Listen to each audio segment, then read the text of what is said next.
Chief Minister, at the Ramsey Roadshow, you said it's cheaper and easier to put wind turbines onshore.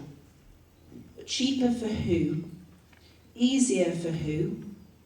Not for the people who live here, who have spent 2 years living with the anxiety of the Caervai project. Not for the farmers whose land is threatened. Not for the wildlife that will be displaced. And not for the families who want to raise children in peace, and for those who have invested their life savings in properties and businesses. When governments treats a living landscape and the people who care for it as just the cheaper option, something has gone badly wrong. This is our home, and you cannot balance the climate budget by sacrificing our community.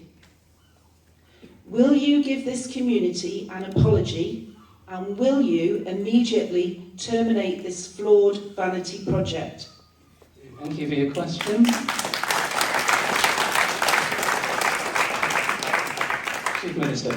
Well, thank you very much. And of course, I absolutely recognise, and I heard last year, as did many of my colleagues here, a number of the concerns that have been raised. And of course, we're not, contrary to popular belief, deaf. I mean, we absolutely recognise there are members of the community who are very upset about the proposition that has gone forward. Now, I'm not going to talk about the very specifics of the site, because the Council of Ministers, as you know, we went through last year, may well have decision-making a role within that after any public inquiry, after any inspector is appointed.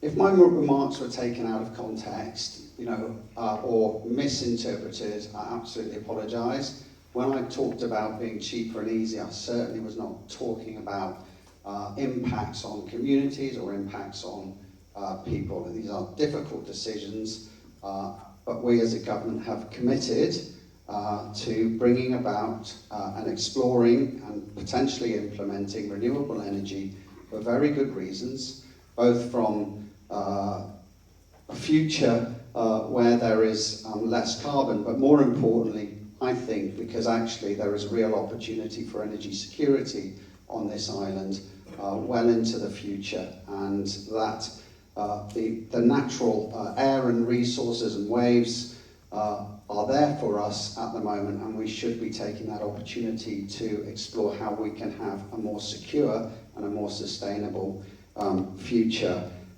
The question I believe I answered was why we were going onshore as opposed to offshore, and the answer that I gave was that it was, when I say cheaper and easier, it's not easy, but technically it is, and it's technically cheaper in the long term to install wind turbines onshore and to look after them and to maintain them than it is offshore.